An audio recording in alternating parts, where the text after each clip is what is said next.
The polish of the front door felt like a cliff edge against his trembling fingers, a final precipice before the long fall into the unknown. To them, to her, he was just an old man, a piece of forgotten furniture being moved out of the way, a relic whose time had come and gone, taking up space that could be better utilized for something new, something vibrant, something that wasn't him. Arthur stood on the pristine welcome mat, his shoulders slightly stooped, not from the weight of the single, worn leather suitcase in his hand, but from the crushing gravity of the moment. The air in the immaculate, minimalist hallway was cold, sterile, smelling faintly of citrus cleaner and a profound lack of warmth. His daughter-in-law, Amelia, stood with her arms crossed, her posture a rigid sculpture of impatience and righteous authority. Her face, a mask of cool, practiced indifference, was turned slightly away, as if looking at him directly for too long might somehow stain her vision. She was a portrait of modern success, her clothes expensive, her hair perfect, her life meticulously curated. He was a smudge on that perfect picture, a smudge she was now decisively wiping away. "The car is waiting, Arthur," she said, her voice not cruel, but worse, completely devoid of emotion. It was a voice one uses to instruct a delivery driver, a transactional tone for a completed and slightly annoying piece of business. He didn't reply. What was there to say? He had watched his son, Thomas, shrink under her assertive gaze just moments before, a brief flicker of protest in his eyes extinguished by a single, sharp look from his wife. Now, Thomas was upstairs, ostensibly helping their young daughter with homework, but Arthur knew he was hiding, unable to witness this final, quiet act of exile. Arthur's gaze drifted past Amelia to a photograph on the wall. It was of him, his late wife, and a young Thomas, all smiling on a beach holiday decades ago. A ghost of a memory, a testament to a life that felt like it belonged to someone else. Amelia's gaze followed his, and a flicker of annoyance crossed her features. "Don't dawdle," she clipped. "It's for the best. You'll be much more comfortable at the facility. They have activities." The word hung in the air, a pathetic, ill-fitting bandage on a gaping wound. He knew what they didn't. The secret he had guarded for more than 40 years. A truth so vast and so potent it would shatter the very foundations of their carefully constructed world. He had built an empire not of steel and glass, but of quiet influence and unseen actions, a legacy of honor he had chosen to walk away from. To them, he was just an old man clutching a tattered suitcase, a burden being shed. But what they failed to understand, what they couldn't possibly comprehend, was that the hand holding that suitcase had once signed deals that shifted global markets, had shaken the hands of kings and presidents, and had, with a single, quiet decision, ensured the very prosperity they now so arrogantly wielded against him. He was a ghost, yes, but not a fading one. He was a ghost of immense power, a sleeping titan they had just prodded awake. And as he stepped over the threshold, into the cold afternoon air, he knew this was not an ending. It was a beginning. The quiet humility he had worn like a cloak for decades was about to be cast aside, not for revenge, but for a reckoning of a different kind, a lesson in humility that would echo in the sterile, beautiful house for years to come. Welcome to our channel, where the deepest stories of the human heart unfold. If you've ever felt underestimated, if you've ever believed in the quiet power of dignity, then subscribe and join our community. The silence that followed his departure was heavier than any argument could ever be. It filled the spaces he had once occupied, a tangible presence that spoke of absence, of a profound and terrible miscalculation. The setup for this quiet tragedy had been years in the making, a slow erosion of presence and purpose. After Martha, his beloved wife, had passed, Arthur had sold their sprawling family home, the house where every wall held an echo of her laughter, and moved into small, converted guest house behind his son's modern, architect-designed property.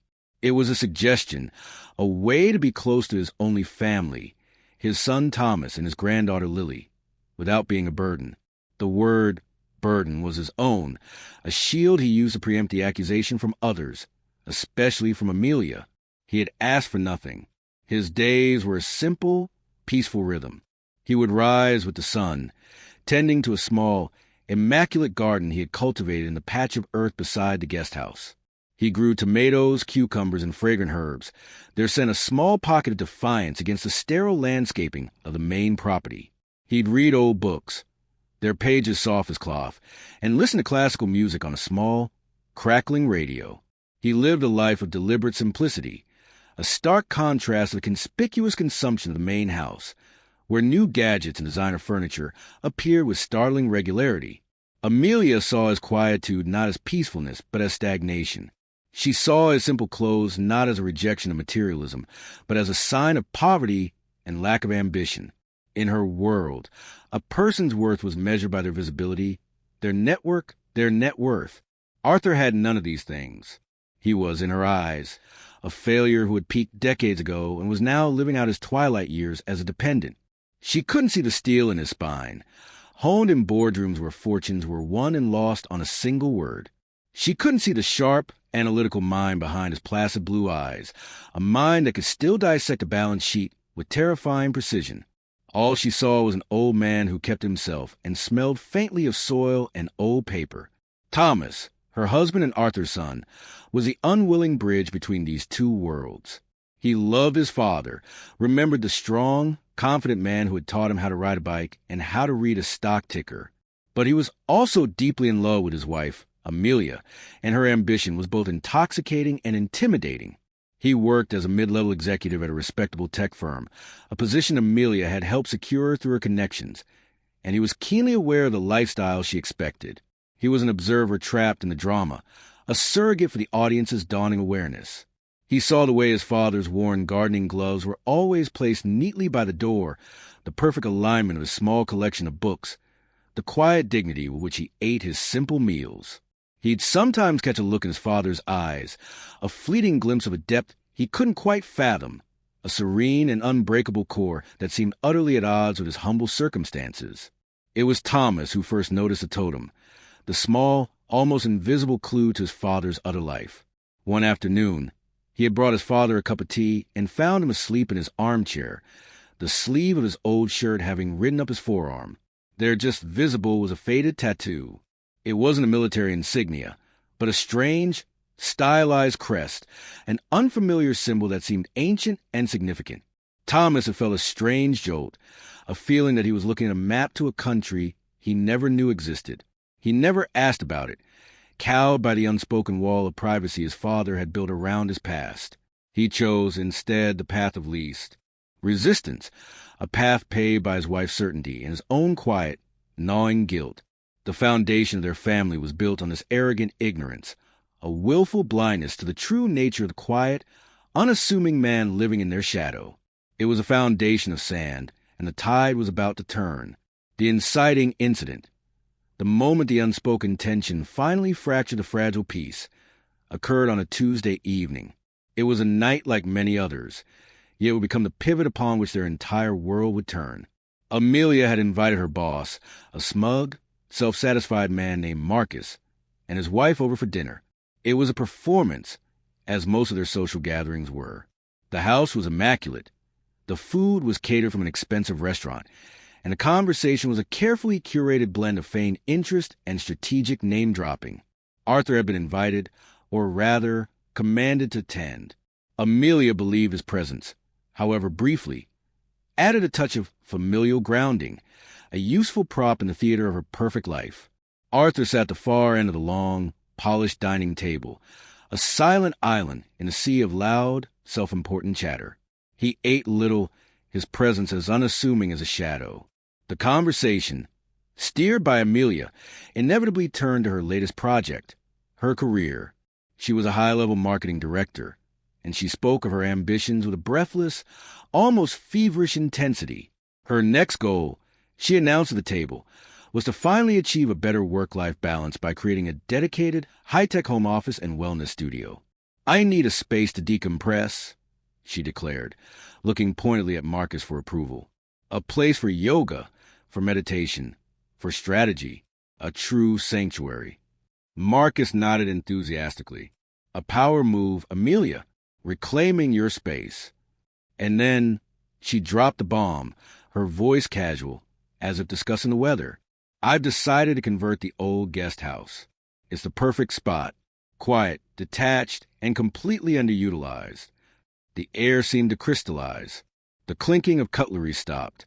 Thomas froze, his fork halfway to his mouth, his face paling. Arthur didn't move. He simply placed his knife and fork neatly together on his plate, his gaze calm, his posture unchanged. He had known this was coming.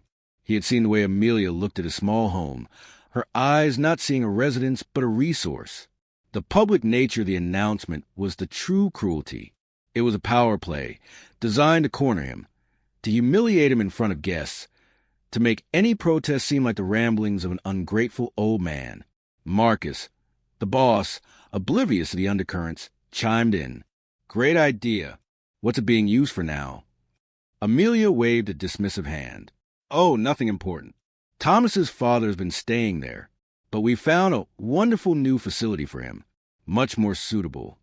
She said the word facility as if it were a 5-star resort, not the sterile, state-run assisted living home she had briefly shown Arthur on a brochure. It was a public dismissal, a casting off. He was being declared obsolete, his life and home publicly reassigned. Thomas finally found his voice, a weak, stammering protest. Amelia, we haven't finalized anything. Dad. But Amelia cut him off with a look that could freeze fire. It's decided, Thomas. It's what's best for everyone. All eyes turned to Arthur, expecting reaction. A plea, an argument, a flash of anger. He offered none. He simply looked at Amelia, his gaze level and deeply, unnervingly still. It was not a look of defeat, but profound disappointment, a quiet sorrow that was far more damning than any outburst. Then he spoke, his voice low and clear, cutting to the tension with the precision of a surgeon's scalpel. May I be excused? He asked, his tone polite, almost formal. He didn't wait for an answer. He rose slowly, his back straight, placed his napkin neatly on the table, and turned. He walked out of the room without another word, his footsteps silent on the expensive rug. The silence he left behind was a vacuum, sucking all the air and bonhomie out of the room. Amelia's triumph felt suddenly hollow, her confident smile faltering for the first time. Thomas stared at his father's empty chair, a chasm of shame opening up inside him. In that moment of public humiliation, Arthur had not been diminished. He had, in his silent, dignified retreat, seized a moral high ground that made them all look small, petty, and profoundly, unforgivably cruel. The battle line had been drawn not with a shout, but with a quiet, dignified exit.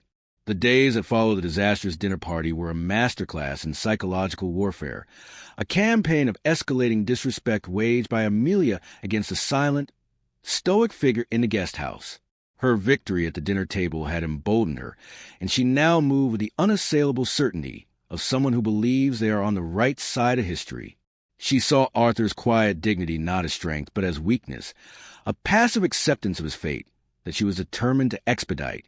The rising action began not with overt aggression, but with 1,000 tiny cuts, a campaign of passive-aggressive attrition designed to make Arthur's existence as uncomfortable as possible. The weekly groceries, which Thomas used to buy, now fell under Amelia's purview. Suddenly, the simple, hearty bread Arthur preferred was out of stock, replaced by a gluten-free, artisanal loaf he couldn't stand. The brand of tea he had drunk for 50 years vanished, supplanted by exotic herbal infusions she knew he would never touch. These were small things, easily deniable, but they were messages, constant reminders that he was no longer a member of the family, but a tenant on sufferance, his preferences irrelevant. The volume around the property began to creep up. Loud, thumping electronic music would suddenly blast from the main house in the middle of the afternoon. Coincided with the time Arthur usually sat in his armchair to read. Amelia took up a new hobby, smoothie making. The industrial-strength blender, positioned in the kitchen closest to the guest house, would roar to life at sunrise, a jarring mechanical scream that shattered the morning peace he so cherished. She would take long, loud phone calls on patio, her voice carrying clearly into a small home. She spoke to her friends about the situation, her words dripping with theatrical pity. It's so difficult, she'd sigh, loud enough for him to hear every word. He's just not independent anymore. We have to do what's best for him, even if he doesn't see it. Through it all, Arthur remained impassive. He ate the artisanal bread without complaint. He drank hot water when his tea was gone. He closed his windows against the noise and simply held his book, his eyes on the page, though his mind was far away. He did not retaliate. He did not argue. He just endured. His silence was a mirror, and what Amelia saw reflected back was a distorted, ugly version of herself that she refused to recognize. His stoicism maddened her. She wanted a reaction, a fight, something to justify her own actions. His refusal to engage felt like a judgment. The observer character, Thomas, was caught in the crossfire of this silent war. He saw what his wife was doing, and each small act of cruelty was a fresh stab of guilt. He noticed the uneaten bread in the guest house bin, the untouched boxes of herbal tea. He saw the weariness in his father's eyes, a deep, soul-level fatigue that his stoic posture could not entirely conceal. One evening, Thomas tried to breach the wall. "Amelia, don't you think you're being a bit hard on him?" he ventured, his voice tentative. "He's my father." Amelia turned on him, her eyes flashing with cold fire. "He is a guest who has overstayed his welcome. Thomas, this is my house. We need that space. Are you forgetting the sacrifices I've made for this family? For your career?" She wielded his gratitude like a weapon, and as always he retreated, silenced by his own sense of obligation and inadequacy. He was a good man, but not a strong one, and in this battle of wills, he was hopelessly outmatched. He was the audience surrogate, watching the injustice unfold, feeling the righteous anger but powerless to stop it, solidifying the antagonist's role as an ignorant foil to the hero's quiet honor. Arthur, meanwhile, was not as passive as he appeared. He was watching, calculating, his mind working with the same quiet efficiency with which he tended his garden. He was absorbing the disrespect, not as a victim, but as a strategist gathering data. He was allowing Amelia to reveal the full extent of her character, to play her hand completely. He knew that true power wasn't in shouting louder, but in choosing the precise moment to speak, and in knowing exactly what to say. His moment was coming. He was letting her build her own cage, bar by ignorant bar. The campaign of petty torments and psychological pressure reached its zenith a week later, transitioning from implied hostility to cold, bureaucratic cruelty. The disrespect was no longer just a matter of noise or inconvenient groceries. It became formal, official, and profoundly dehumanizing. Amelia, having failed to provoke Arthur into a confrontation that would justify her actions, decided to escalate her strategy, solidifying her role as the ignorant foil by employing the sterile, impersonal weapons of the modern world. She decided to treat him not as family, but as an unwanted tenant. One afternoon, as Arthur was carefully watering his prize-winning tomatoes, their vibrant red a stark contrast to the muted tones of his existence, Amelia approached. She didn't speak. She simply held out a crisp, white envelope. Her hand was steady, her expression unreadable but for a glint of finality in her eyes. Arthur wiped his hands on his trousers, took the envelope, and looked at it. His name, Arthur Pendleton, was printed on the front in a severe sans-serif font. It was the first time she had used his last name in years. Inside was not a letter, but a document. It was a formal eviction notice, drafted by a lawyer, citing her ownership of property and her intention to repurpose the auxiliary dwelling unit. It was filled with legal jargon, clauses, and subclauses, all of it amounting to a single brutal message. You have 30 days to vacate the premises. It was a declaration that their familial bond was officially null and void, replaced by the cold, transactional relationship of landlord and squatter. He read the document slowly, his expression unchanging. He didn't look up at her. He didn't protest. He simply folded it neatly and tucked it into his shirt pocket. This quiet acceptance was the final straw for Amelia. His refusal to be broken, to show anger or fear, was an affront to her power. "Did you hear me?" she pressed, her voice sharp. 30 days, Arthur. I'm being more than generous." He finally looked up, and for a fleeting second, she saw something in his eyes that made her breath catch in her throat. It wasn't anger. It wasn't sadness. It was something else entirely, something ancient and powerful. It was a look of calm, calculating resolve, the look of a chess master who sees the entire board. and is 10 moves ahead. The language is quite clear, he said, his voice even. Thank you for the clarification. He then turned back to his tomatoes, his attention returning to a wilting leaf, leaving her standing there, the victor of a battle she suddenly felt she had lost. Later that evening, after the lights in the main house had gone out, Arthur sat in his worn armchair, the legal document spread on the small table beside him. He wasn't reading it. He was looking past it, into the depths of a past he had long kept buried. For a long while, he sat in complete stillness. Then, with a slow, deliberate movement, he reached for the old, rotary-style phone he kept on the side table, a relic like him. He picked up the receiver and dialed a number from memory, a number he had not called in over a decade. The phone was answered on the first ring, not with a hello, but with a crisp, professional yes. Arthur's voice, when he spoke, was different. The gentle, grandfatherly tone was gone, replaced by a quiet authority, a minimalist and stoic precision that was both chilling and commanding. "Harrison," he said. A pause on the other end, a beat of stunned silence, followed by a voice filled with disbelief and a sudden, profound respect. "Arthur, is that you?" "It is," Arthur replied. "I find myself in need of a consultation. There is a matter of a hostile takeover I need to discuss." Another pause. "A corporate matter, sir?" The voice, Harrison's voice, asked, the title, sir, added with a weight of deep reverence. Arthur looked at the eviction notice on the table. A faint, sad smile touched his lips. "No," he said, his voice dropping to an almost whisper. "A personal one. I'm calling in the old guard." He listened for a moment, then spoke a single, cryptic sentence giving an address and a time. He made it. Was the only other thing he said a reference to a long-forgotten promise.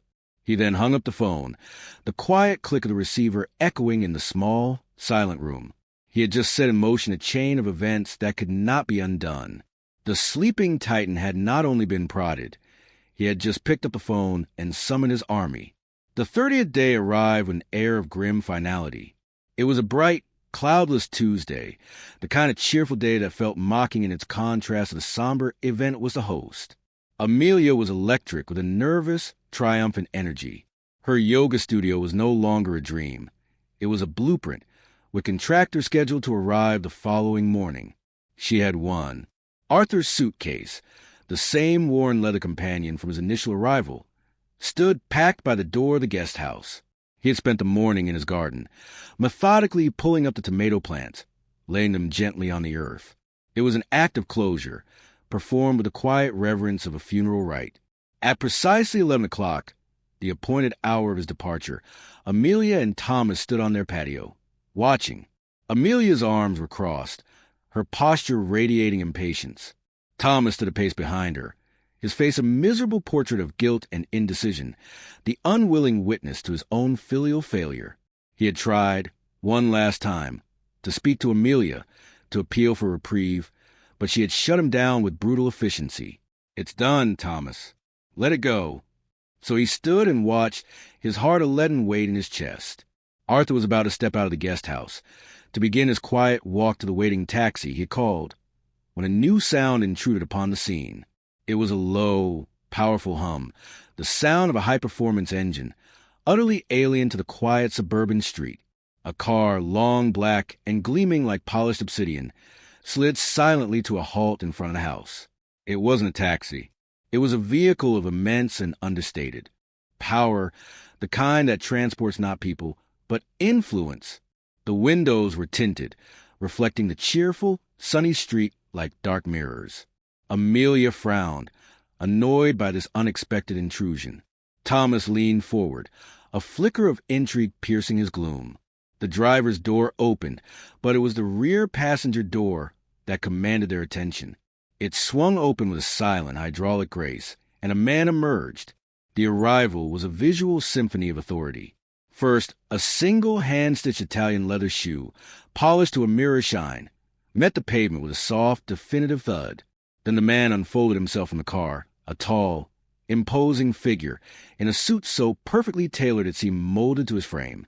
He was in his late 50s, with silver hair, a face that spoke of ruthless intelligence, and the unwavering posture of a man who was accustomed to absolute command. This was the Vindicator. This was Harrison. He didn't even glance at the main house. He ignored Amelia and Thomas completely, as if they were part of the scenery. His eyes, sharp and focused, were fixed on one person and one person only, the old man standing by the guest house. With measured, deliberate steps, Harrison walked up the driveway. The air around him seemed to crackle with an invisible energy. Amelia, her annoyance curdling into confusion, took a step forward. "Excuse me," she began, her voice losing some of its usual confidence. "Can I help you? This is private property." Harrison stopped. He turned his head slowly and looked at her for the first time. His gaze was not hostile. It was something far more unnerving. It was dismissive. He looked at her as one might look at a mildly interesting insect. "I am here," he said, his voice a low, resonant baritone that carried an unmistakable weight of power, "to see Mr. Pendleton." He said the name Pendleton with a deference and respect that was utterly confounding to Amelia. Before she could retort, he turned his back on her, a gesture of such complete and utter dismissal that it left her momentarily speechless. He walked the remaining distance to Arthur, stopping a respectful few feet away. The two men looked at each other, the quiet gardener and the corporate titan, and in their shared gaze was a universe of history, a silent acknowledgment of a bond forged in a world Amelia and Thomas could not even imagine. "Arthur," Harrison said, his voice now softened with genuine, profound respect. "It's good to see you, sir." Arthur nodded slowly, a faint, sad smile playing on his lips. "Harrison," he replied. "You came. You called." Harrison answered simply, as if that were the only explanation necessary in the entire world. The power dynamic on the manicured lawn had not just shifted. It had been utterly and irrevocably annihilated. The air on the patio grew thick and heavy, charged with a tension that was both baffling and terrifying to Amelia. She watched frozen, as this imposing stranger, this man who radiated more power than anyone she had ever met, stood before her father-in-law with an expression of unwavering, reverent respect. Thomas, beside her, was equally transfixed, his mind racing, trying to connect the image of the faded tattoo on his father's arm with the impossible scene unfolding before him. The pieces didn't fit, and the cognitive dissonance was staggering. Harrison, the Vindicator, stood before Arthur, his posture that of a loyal soldier reporting to his general. "Everything is in order, sir," he said, his voice for Arthur's ears only, yet carrying on the still air. Arthur gave a slow, almost imperceptible nod. Then Harrison turned. He faced Amelia and Thomas, and the warmth and respect vanished from his face, replaced by a gaze of cold, analytical clarity. He was no longer a soldier. He was a judge, and they were the accused. He began to speak, and his voice, though never raised, filled the entire space, a monologue of authoritative, reverential revelation that would bring their world crashing down. "My name is James Harrison," he began, his tone formal and sharp. "I am the current CEO and chairman of the Pendleton Group." Amelia's brow furrowed in confusion. "Pendleton Group? I've never heard of it." Harrison's lips curved into a faint, pitying smile. "No," he said, "I don't suppose you have. We are a private global equity firm. We don't advertise. Our portfolio includes controlling interests in over 200 companies worldwide, from advanced pharmaceuticals to sustainable energy and telecommunications. Our market capitalization, if it were public, would be in the 12-figure range."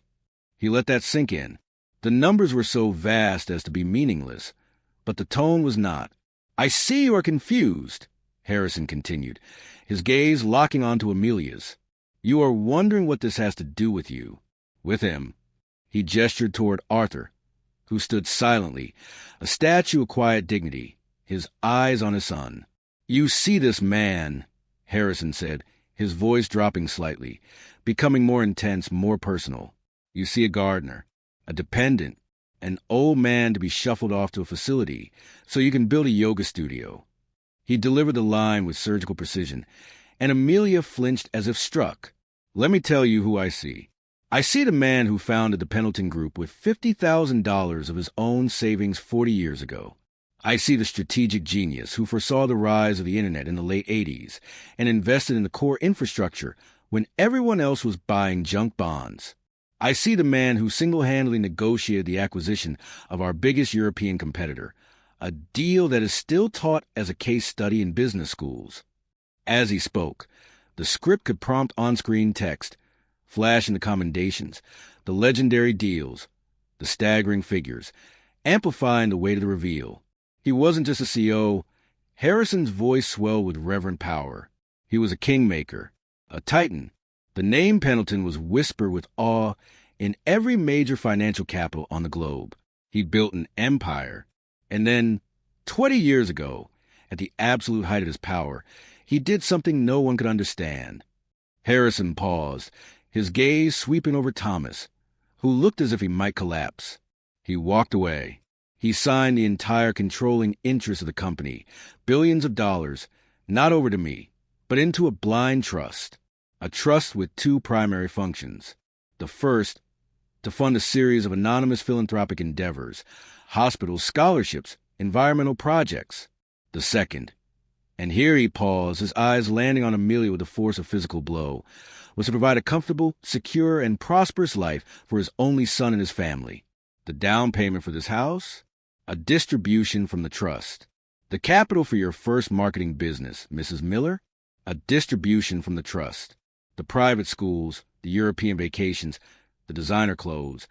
The very air you breathe is subsidized by the quiet, unassuming man you just tried to evict. The silence that followed was absolute. It was a silence born of shock, of shame, of a reality so fundamentally altered that the mind could not immediately process it. Amelia's face had crumbled. The mask of cool authority had shattered, revealing the raw, horrified ignorance beneath. She looked at Arthur, this quiet, stooped old man, and for the first time, she truly saw him. She saw the ghost of the king he had been, the titan he still was.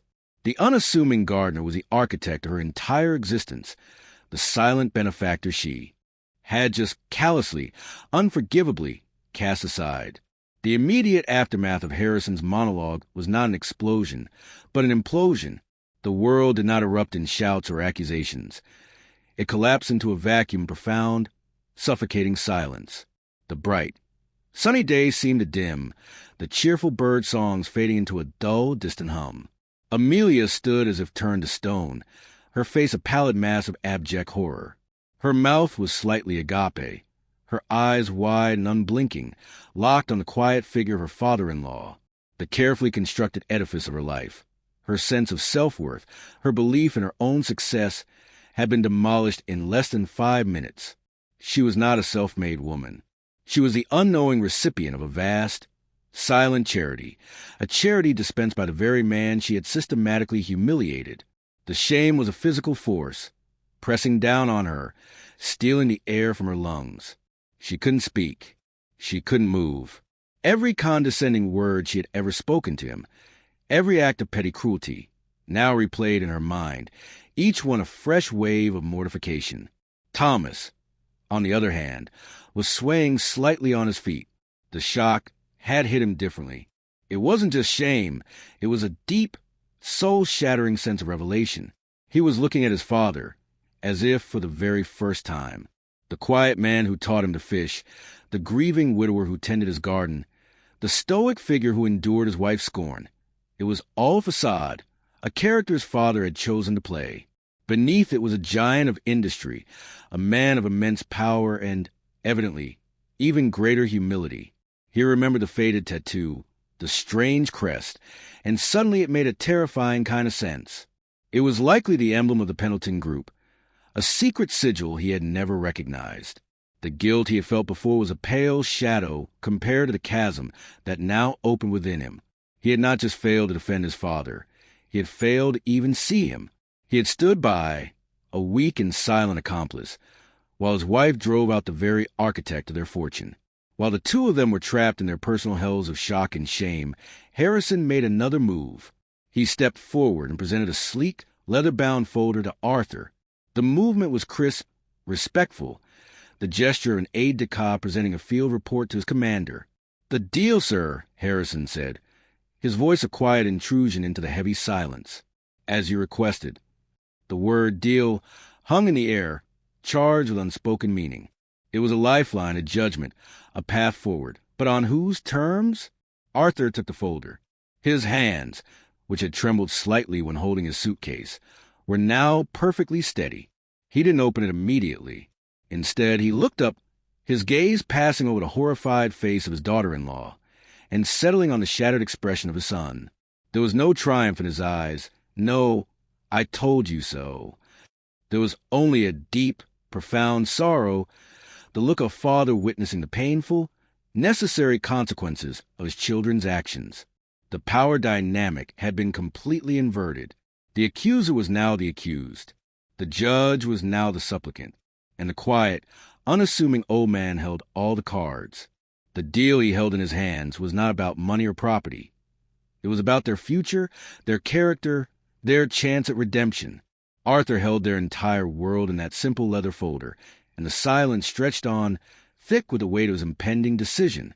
Arthur stood in the center of the shattered tableau, the leather folder in his hand, feeling as heavy as a gravestone. He was no longer a victim being exiled. He was a patriarch, a founder, a king returned from a self-imposed exile to survey the ruins of his kingdom's honor. He did not seek revenge. Vengeance was a messy, brutish tool, and Arthur Pendleton had always been a man of precision and elegance. He sought not to punish, but to teach a final, indelible lesson. He opened the folder, his movements slow and deliberate. Inside was a single, thick sheet of vellum, covered in dense legal text. He held it up, not for them to read, but as a symbol of the choice before them. This was the deal he had come back with. The offer that would shock Amelia to her core. "This document," he said, his voice calm and steady, resonating with the quiet authority they now understood all too well, "is a proposal to dissolve the Pendleton family trust." Amelia let out a small, strangled gasp. Thomas looked on, his face a canvas of confusion and dread. "Upon my signature," Arthur continued, "the trust's entire remaining assets designated for the family will be liquidated. The funds will be transferred directly to you, Thomas, and to you, Amelia. It will be a sum of considerable magnitude, enough to ensure you never have to worry about money again for the rest of your lives. You'll be free of me, free of my shadow. The guest house will be yours to do with as you please. You will have everything you thought you wanted." He paused, letting the weight of the offer settle. It was a shocking proposition. He was offering the ultimate reward for their cruelty, a golden parachute from their own moral bankruptcy. Amelia's mind, reeling from shock, struggled to process it. Freedom, wealth beyond her dreams. It was a victory, wasn't it?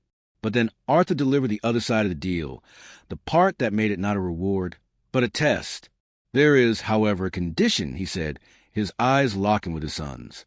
"The deal is contingent upon your acceptance of one small term. The funds will be yours, but you will receive, every year, a detailed report of the philanthropic work the other half of the trust is funding. You will see the hospital wings being built, the scholarships being awarded, the clean water projects being completed in my name, in the Pendleton name.